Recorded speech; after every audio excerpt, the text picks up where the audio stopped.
देशवासियों, आज देश का 75वीं वर्षगांठ जो है बहुत हर्षोल्लास के साथ हर जगह मनाई जा रही है। हमारे साथ कुछ ऐसे बुज़ुर्ग हमारे पिता समान हैं जो कि अपना सब कुछ छोड़कर देश के विभाजन से पहले पाकिस्तान साइड में रहते थे, लेकिन विभाजन के बाद उन्होंने माँ भारती के चरणों से स्पर्श की हुई इस धरती को ही चुना और वो सब कुछ अपना जो पीढ़ियों से उनकी पूंजी थी, सरमाया था, सब कुछ छोड़कर अपने देश में यहाँ भारत में आए और तिरंगे के नीचे या अपने देश के राष्ट्र ध्वज के नीचे ही उन्होंने रहना अपने लिए एक फ़ख्र की बात समझी। मैं आपको मुखातिब करा रहा हूँ हमारे पिता समान सरदार जगजीत सिंह जी आहूजा और हमारे जो हैं पिता समान श्री रामदास जी। मैं अभी बारी बारी से इनकी आपकी बात करवाऊँगा। पहले सरदार जगजीत सिंह जी आहूजा कुछ बात करना चाह रहे हैं आपसे। हम पाकिस्तान से तखतबाई तहसील के रहने वाले थे। ज़िला मर्दान था और तहसील थी। तखतबाई वो स्थान था जिसमें कौरव पांडवों ने वनवास आखिरी साल काटा था। राजा विराट की नगरी, राजा विराट का किला तखतबाई में पहाड़ के ऊपर था, जिसे हम हर साल बसंत पंचमी में वहाँ दर्शन करने के जाते थे, अपना पिकनिक मनाने के लिए जाते थे। उसके अलावा मैं कश्मीर भी पाकिस्तान से आया, मलाकंड जहाँ से नहर निकली थी, वहाँ अंग्रेज़ों ने बिजली बनाई थी। वो सबसे पहले बिजली मर्दान से आने से पहले भी तखतबाई में जहाँ पर हम लोग रहते थे वहाँ पर बिजली हम लोगों को मिली। हम लोग बिजली में पाकिस्तान से ही रहने वाले थे और संपन्न आदमियों के घर परिवार में थे। पिताजी के टाइम में अच्छे संपन्न लोग थे, उनके बाद अपने जायदाद बहुत ही। पर हिंदुस्तान में आके बहुत कष्ट उठाने पड़े, यहाँ तक के मजदूरी तक करनी पड़ी और बहुत कुछ मजदूरी करनी पड़ी और बस अड्डों पे कूली गिरी भी करी और हर प्रकार की मजदूरी करी। रास्ते में सड़कों में बैठ के घूंटे भून के भी रोटी खाई, कमाई, बहुत समय बिताया बड़े कष्ट के साथ। आज भगवान की बड़ी कृपा है, अपने ऊपर सबके ऊपर बहुत अच्छी तरीके से रह रहे हैं और बहुत ही खुशी में जी रहे हैं। मेरा नाम सरदार जगजीत सिंह आहूजा है। मेरे पिताजी सरदार अमर सिंह आहूजा तखतबाई से आए थे और ये पुराने रहने वाले जलाला के थे।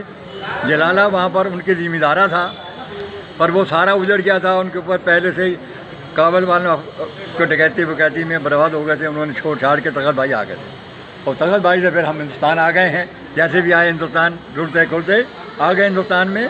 अब हिंदुस्तान में बहुत खुश और भारत माता की भारत माता की जय बोलते हैं। और भारत माँ ये धरती ये हमारे लिए बहुत ही अच्छी और बहुत ही शुद्ध और बड़ी पवित्र है, जिसने हम लोगों ने अपना ज़िंदगी काटी है। और अब हम तो बुढ़े हो गए और बच्चे ज़िंदगी काट रहे हैं बहुत अच्छे तरीके से और संपन्न हैं। किसी प्रकार की कोई कमी नहीं है। भगवान ने, ईश्वर ने, सच्चा बादशाह ने सब कुछ दिया है। श्रद्धा दाता एक है, सबको देमन हार, देंदे तोड़ ना वही परे रहे भंडार। सतनाम श्री वाहिगुरू। अब दो शब्द जो हैं हमारे पिता समान श्री रामदास जी, वो भी पाकिस्तान से आए हैं, वो भी अब अपने शब्दों में उन्होंने कैसे जीवन जिया, उनके पिताजी का क्या नाम था, वो आपके सम्मुख हो रहे हैं। मेरे पिताजी का नाम बाबू तुलसीदास था और हमारे दादा का नाम गोकुल चंद था। थाने स्वाद में रहते थे और बटखेले के पास बाबा बुड्ढा का गुरुद्वारा था, वहाँ हफ्ते इतवार जाया करते थे। और चौथी पढ़ने के बाद हम वहाँ से आ गए। अब यहाँ कई गाँवों में फिरते रहे, मतलब ये कई जगह में फिरे। अब रामपुर में है बस। ये हमारे श्री पिता समान श्री रामदास जी और सरदार जगजीत सिंह जी, जिन्होंने अपने जो त्रासदी के समय, विभाजन के समय जो भी उनके ऊपर ये तकलीफ़ आई, परेशानी आई, पीड़ा उन्होंने महसूस की, विभाजन की, आपके साथ बयान की। और जो आज उनका अपने देश में, भारत में कितने खुशहाली उनके पास, वो भी उन्होंने बयान किया। हमारे गुरुद्वारा साहब में कुछ जो हमारे रामपुर में बुज़ुर्ग हैं जिनको जो सम्मानित किया गया, जो पाकिस्तान से आए हैं, आज भी वो हैं और ईश्वर से प्रार्थना कि हमेशा हमारे साथ रहें और उनका आशीर्वाद हमारे सिर बना रहे। गुरुद्वारा साहब के प्रधान साहब सरदार गुरजीत सिंह जी आहूजा ने अपने इन बुज़ुर्गों के लिए सरकार से कुछ अपील की है, उनकी ज़ुबानी आप भी सुनिए।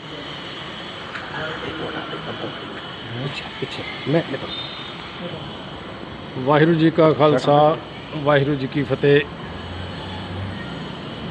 जो मेरे बुज़ुर्ग जिन्होंने देश के बंटवारे के समय ये त्रासदी झेली है और अपना सब कुछ गंवा के खाली हाथ हिंदुस्तान की ज़मीन पे आए हैं और अकाल पुरख की ओट आसरा लेके अपने अपने कारोबार, चाहे वो किसी रूप में हो, छोटा काम हो बड़ा काम हो, किसी काम से पीछे नहीं हटे हैं और आज इस मुकाम पे पहुंचे हैं कि उन्होंने अपनी जनरेशन को, अपने आप को संभाला है और संपन्नता की ओर बढ़े हैं।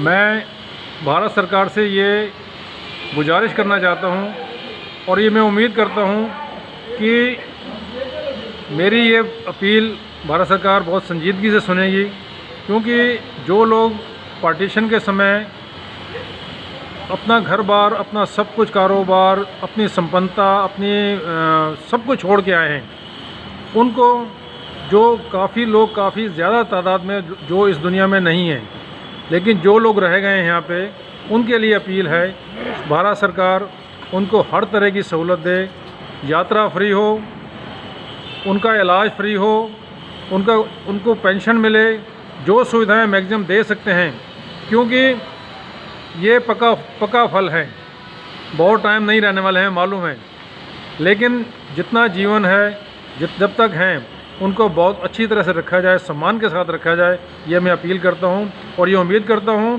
कि ये अपील मेरी ना हो के जो पंजाब प्रांत से यहाँ पे आए हैं, सारे पाकिस्तान से आए हैं, जो यहाँ सेटल हुए हैं, उनको देने के लिए है। वाहिगुरू जी का खालसा, वाहिगुरू जी की फतेह।